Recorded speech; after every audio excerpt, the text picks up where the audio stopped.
Stay tuned for the Joan Quinn Profiles. Joan served the state of California as a member on the Arts Council and on the Film Commission. She was formerly on the Architectural Commission and fulfilled 2 terms on the Fine Arts Commission for the city of Beverly Hills. As an editor for Andy Warhol's Interview magazine, Condé Nast Publications, and the Hearst Corporation, Joan covered the world of fashion, the mysteries of food, the excitement of theater, and the international art scene. She continues to find people who are on the cutting edge of their professions. Here's Joan Agajanian Quinn. Hi, I'm Joan Quinn, and welcome to the Joan Quinn Profiles. We're here at the Hollywood Museum in the historic Max Factor building, and waiting to be profiled are actress Jenny O'Hara and baker Elfie Weiss. She owns that company called Hot Cakes. Actress Jenny O'Hara was raised in the East Coast, attended Carnegie Tech before it was Carnegie Mellon, Right. studied with Lee Strasberg, was on Broadway in 1964 with Alec Guinness, toured with Lottie Lenya, and you've seen her on the big screen, and she's on a regular on TV shows, and she's gotten awards for her multi-skills. What else? You're a member of the theater tribe and the Matrix Theater, and you're married to an actor. And Ensemble Studio Theater. Ensemble Theater. Ensemble Studio Theater. Right. And you're married to Nick Ullet, I am. an actor. He is. And was there show business besides him in your family?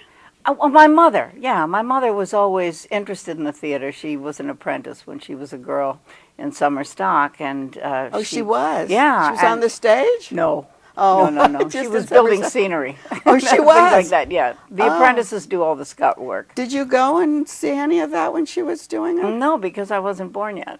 Oh, it was way before you. Way before. But then I did my own apprenticeships in summer stock later, when I was 14 and 15. Well, how did you get to Carnegie Tech? 'Cause was that an acting studio school? Oh, yeah. It's it a very was. famous acting university. Because I know Carnegie Mellon is very into arts. Right. The arts are great. Right. But you had acting at the, do they still have yeah. acting? Oh, yeah. They do an amazing theater and musical theater program. Was there any kind of turnabout for you there? Did something happen there? That Yeah. Was it? Kind of. My mother made me audition. I had a secret scholarship to a college in the Midwest. I had forged their signatures because I was going to be a nurse. Nobody was going to tell me what I was going to do. And she made me audition, and I said, "Oh, God, Mom, I'll never get in, and it's very expensive, and I'd have to get a scholarship." And she said, "Come on, just do it." So I did, and got a scholarship, and got in, and was asked to leave. Oh, is that the turning point? Yeah. Why were you asked to leave? I was having too much fun. Oh. I joined a sorority, and I was going to fraternity In Pittsburgh? parties. You Yes, can have that kind of fun in Pittsburgh? They do, and painting the SAE lions, and and all that stuff.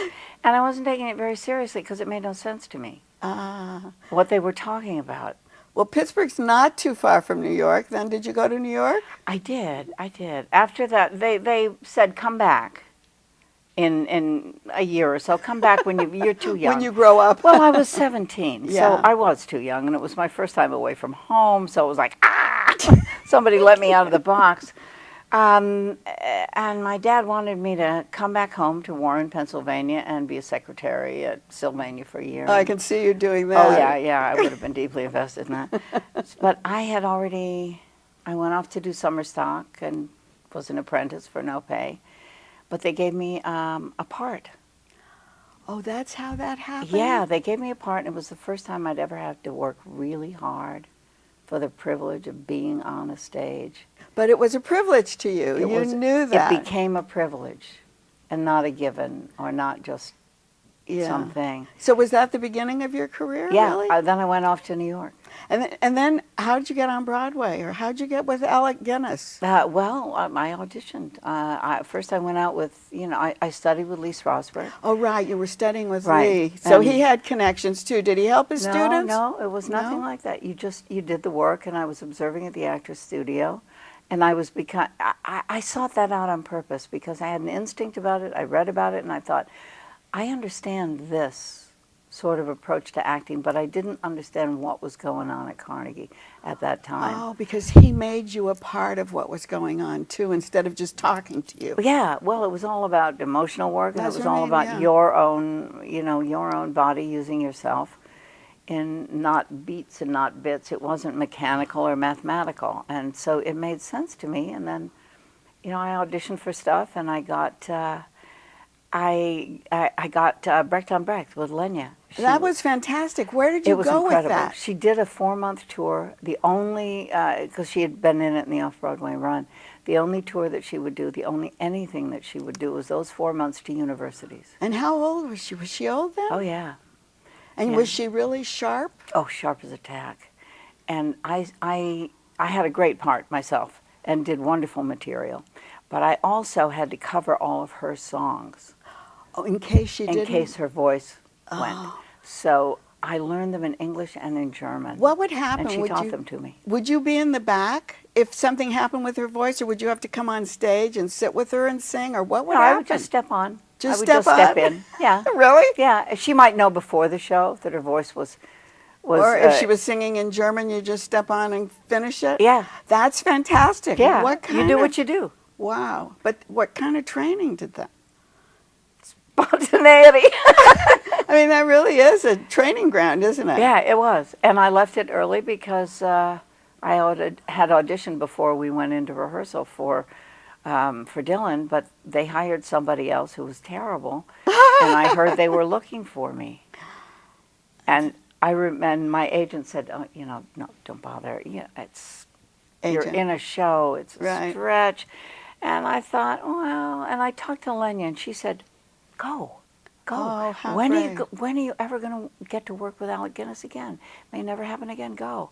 So I remembered the name of one of the producers, and his phone number was in the book. So it was about 11:30 at night after the show, and I called him up and I said, "Hi, this is Jenny O'Hara." And he said, "Jenny." Jenny, it's 11:30. Yeah, and I said, "I hear you're looking for me." And he said, "Well, yes, we are." And How I said, great. "Well, are you making a firm offer, or are you still just fooling around?" Did you? You were pretty gutsy, weren't you? Well, you had a job anyway. I didn't know any better. Yeah. And he said that he had been authorized by Peter Glenville, the director, to hire me if they could get me. So I talked to Lenya, and the next day I was on a plane to New York, and we managed to get me out of my contract with Brecht, replace me in Brecht, because my agent had a client who just finished the show who had done Brecht on Brecht. How great. And so it just all worked out. It was meant to be. It was meant to be. And the be. Brechtian connection was so interesting to me because, I'm in a little Pennsylvania high school.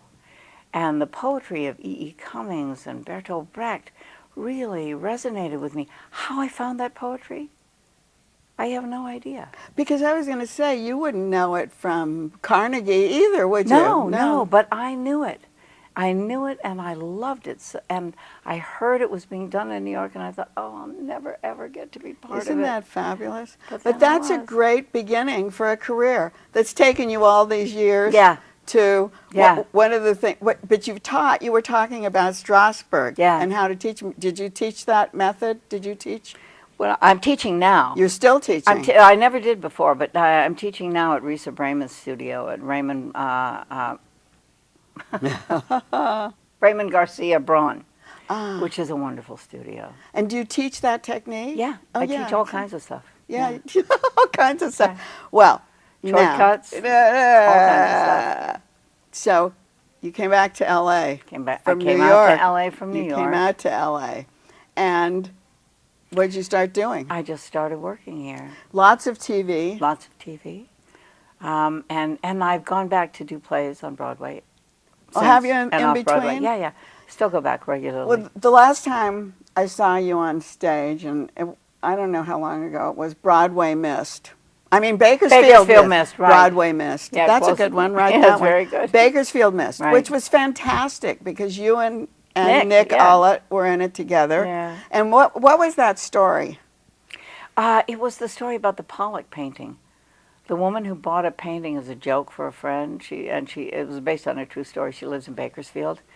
And I think for $3 in a thrift shop. Yeah, I think she did something like that. And it was too big to fit in her friend's house, so they got drunk and threw it out in the street. And then she thought, I maybe, get my $3 back. So she put it in a garage sale that she was having. Oh, that's what happened, right. And the local art teacher came by and said, I might be crazy, but I think that's a Jackson Pollock. And that started her quest. And then did they write that for you? Was it written for you? Yes, Stephen wrote it with me and Nick in mind. He had started to write the... Who's Stephen? Stephen Sachs. Oh, Stephen Sachs who's wrote the it. Who's right, the artistic director Fountain. at the Fountain and who also wrote the play and directed it. And he said he kept hearing our voices in his head when he was writing it, so he was going to write it for us. And we said, that's nice, because I didn't realize that Stephen was a playwright. So now you have a one-woman play. Yeah. Was it written for you? No. Broomstick. Broomstick. Tell us about that. Well, I play a really old... witch. That's all I thought of was a witch. Possibly. Maybe yes, maybe no. Oh, but I thought she's Broomstick. An old Appalachian woman, and she lives in a hut in the forest, and somebody comes to visit. And who wrote it? A guy named John Bigonet wrote it. And I just happened upon it, and Stephen was told that I was interested in doing it. And he called me and he said, I hear you're interested in Broomstick. And I said, well, I haven't read it, but why? And he said, are you interested? And he said, I don't know, I'll read it. So we both read it, and we thought, I'll do it if you direct it. So that was back to Stephen Sachs again. Back to Stephen Sachs and we're again. at the Fountain. Right. I see, okay. So he's directing it. Yeah, it's an amazing play, because on the surface of it, you think she's a creepy old witch. And she, that's just what I thought, yeah. Just because of what you read. Yeah, right? yeah. And she tells stories about herself, and so, it's creepy and creepy. But once you start getting into it, it's such a rich character. What about the costuming? I haven't done it yet. You do the costuming. What about the lighting? You bring people in to do... Oh, God, yeah. Oh, there's a guy from Disney who's done the set that's amazing, and a lighting designer that he works with a lot. But there are points where the walls will be transparent. And you can see the forest moving outside. Oh, so it's not just like a reading. No, it's not just like a reading. Strong. It's really a very strongly produced play. And what kind of voice do you use? Do you use like that? Yeah. How is it? Real dark. Well, it's dark. It's like chewing a brick. All the R's are really hard. Are you going to wear a wig? Oh, yeah. Oh, yeah. What kind of wig? I don't know. I'm going to be fitted for wigs and clothes tomorrow. But it's going to be, she talks about herself that she wears these dark things and these capes and hoods and things, and people think she's all creepy. Oh, and that's great. There's a love story in the middle of it. And you're there alone. When her heart was broken, it is so... She becomes 15. Oh, that's again. Good. So then you have eyes. to transform too, right? All the time, yeah.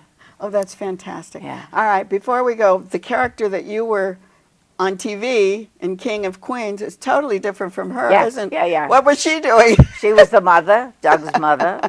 I am so popular with New York City cops. I cannot tell you. If I am ever near a cop shop and there are guys standing out there, they say, hey, Doug's mother. There's mother. Doug's mother? Doug's mother, right? They watch the show. It's been in syndication forever.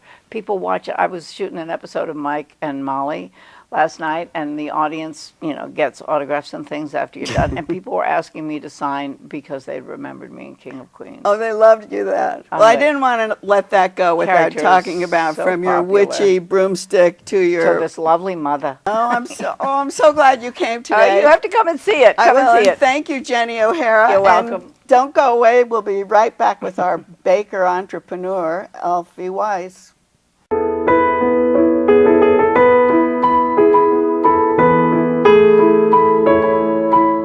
Hi, I'm Joan Quinn, and welcome back to the Joan Quinn Profiles. We are taping at the Hollywood Museum on Highland Avenue, and our guest is Elfie Weiss, who was born and raised in France, where she was a child model. She was on TV, in films, and on the stage.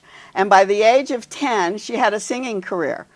Elfie recorded the theme song for the cartoon version of Tom Sawyer, then went on to co-host in France for Channel 2. She then signed with EMI when she was a teenager and came to Los Angeles, You were 18 years old. Yes, I was. And how long did you spend with EMI? I was signed for 5 years. I had a 5-year contract, 3 albums. one of those great record deal that you used to get in the 90s, you know. And what kind of voice? What kind of music? I used to write my own songs. It was pop music, you know, and I sang in English. And, you know, I started singing when I was 7 years old in France, so I had done already a lot of records. How did you get to start singing? Was there music in your family? What was it? Well, my mom and dad were in entertainment. They were? My father was one of the creators of the big transvestite cabarets in Paris, the Alcazar and the Paradis Latin. Oh. And my mother worked at the Moulin Rouge for years. You're kidding. So Yeah. were you there at all I was those there. shows? I was almost born backstage. That's at the Alcazar. fantastic. Yeah. And those are also well known. Very well known. Yeah, it's where Bob Fosse and Liza Minnelli got inspired to do the film Cabaret, the Alcazar, in 1969. That's where I was born. Isn't that fantastic? Yeah. So and what kind of actors came in? They were all Everybody came in. everybody came in. Everybody came in.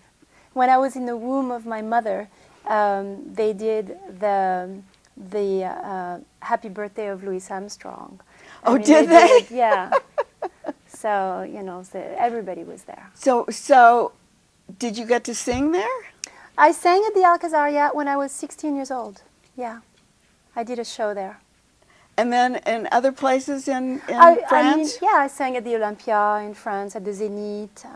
I did a lot of TV also, and you know, I sang that song from Tom Sawyer, but I had done other albums as well. So then I toured and all that. When you co-hosted the TV show, and what kind of show was that? It was a children's show. It was a live show. So it was live TV, and children in France don't have school on Wednesday afternoon, so it was a live 3-hour show. You're kidding. Every day. And did you have a live audience too? There was no live audience. It was just live TV. It was live TV. Yeah, yeah. So when you came to Los Angeles to record and to sing and to do your albums, did you start taking acting lessons too?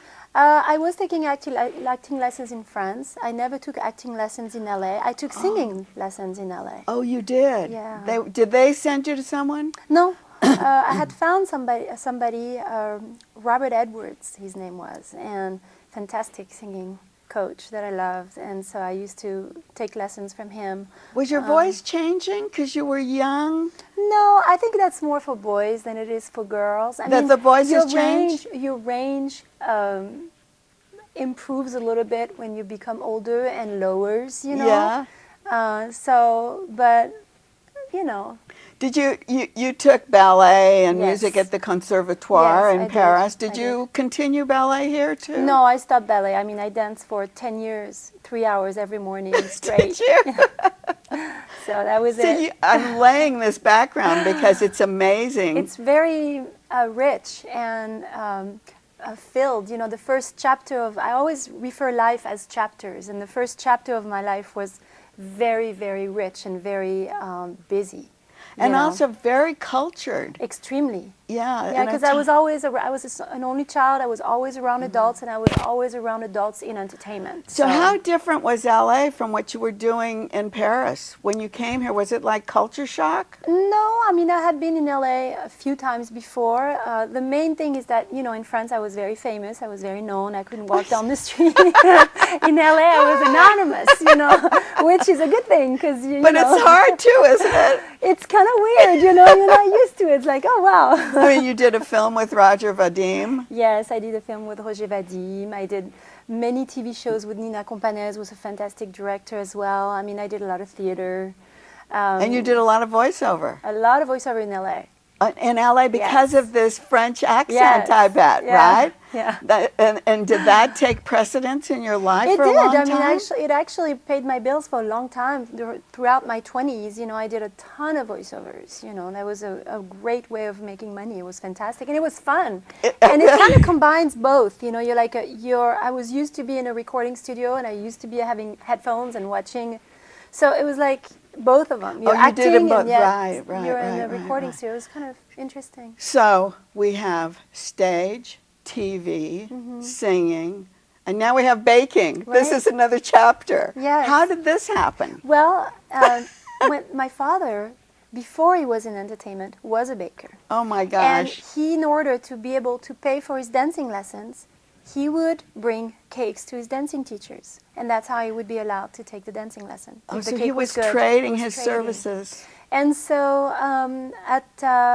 in my early 30s, I told my dad, I'm kind of tired of, entertainment, and it's hard, and I want to have stability. It's And hard compared to baking.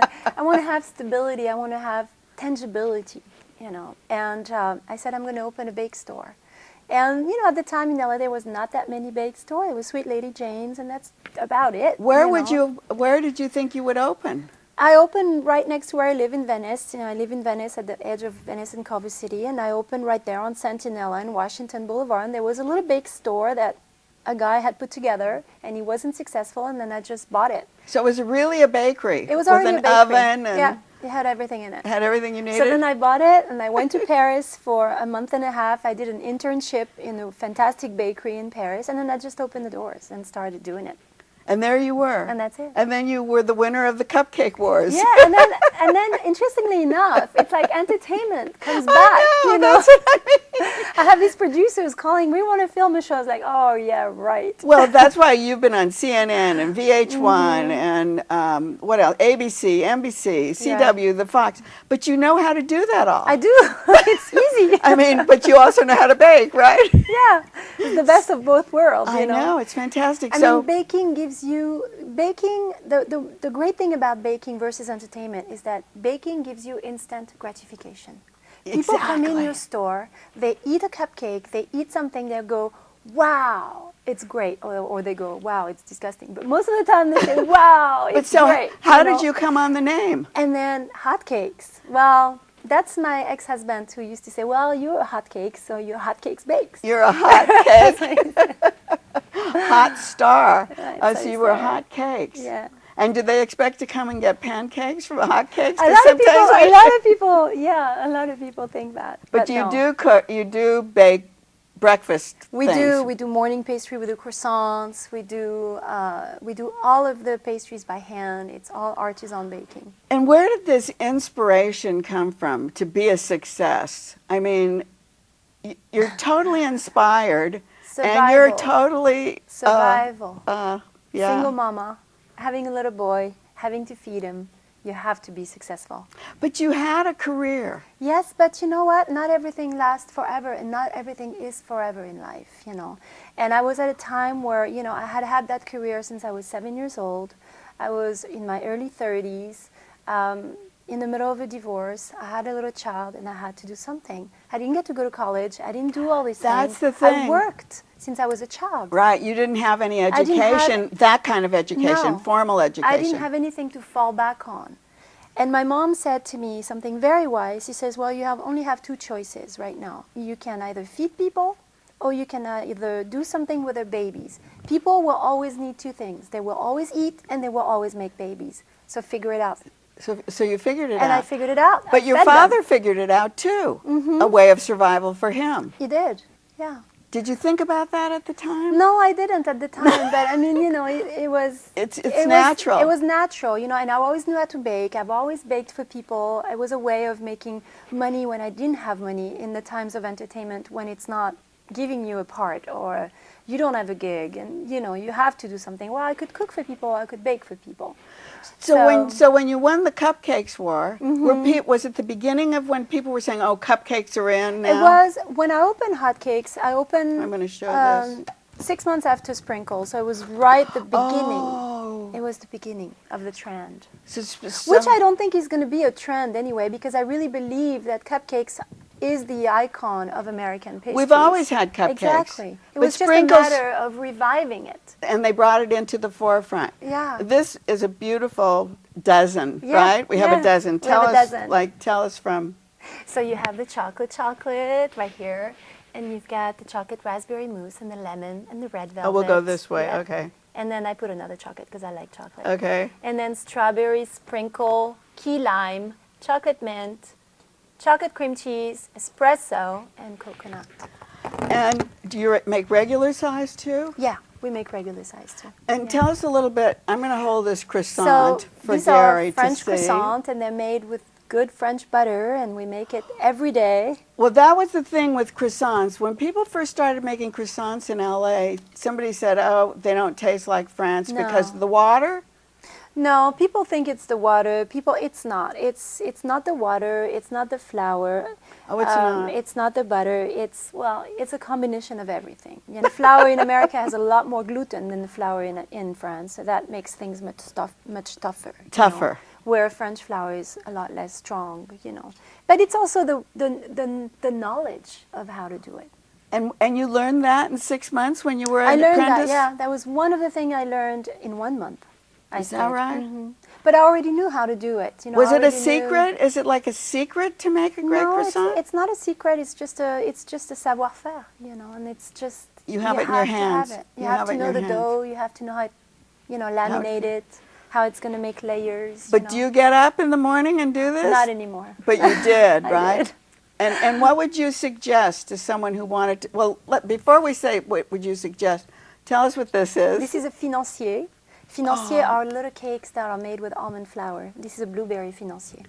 And this is lemon curd with meringue top. This is a dessert. Mm-hmm. This is a breakfast. This is a breakfast. This is good for coffee. This is obviously a breakfast, you know. That's your breakfast. And we make all the arrays of croissant, you know. You make it, croissant, but do they make those arrays in France? Yeah. Oh, all those different kinds? Yeah. Oh, I thought it was always something that the Americans decided no, they wanted to do. No, pain au chocolat is the icon Pain of the chocolat. French. Pain au chocolat is the French thing, you know, yeah, for sure. Yeah. Well, before we go, just tell us one more thing. Give us some advice on how to start a business like this. How would you start a business? You just have to invest in yourself. Have absolutely no fear whatsoever. You have to be fearless if you want to be successful in business. And the best advice I could give you is get into something that you have no knowledge about. Really? Because if you have no knowledge about, you have no expectations, you don't know, you just go for it. I didn't know really anything about how to run a bakery. If I would have known, I would have never done it because it's so much work. It's so hard. But because I didn't know, I went into it very candidly, with a certain naivete that gives you that edge to success, I think, because you have no other choice, you know. And also, in keeping with that, you do service a lot of celebrities. You have a big celebrity clientele. How did that come about? Can you name them? It came about just by, I did a lot of charity. So eventually people come. I work a lot with the studios, you know. I work with Ron Howard, I worked with Schwarzenegger, I worked with, you know, Anne H. and, you know, Alfred Woodward, and just many people. Just cakes, taking cakes, making cakes for them. I see. Delivering cupcakes, you know, just many people. And I think word to mouth, I gave a lot, you know. To get back, yes. Mm-hmm. Yeah, the more you give, the more you get. And thank you for doing that. You. We can't wait to eat these. Thank you very much. And thanks for watching. Keep writing to JAQUINN1 at AOL.com.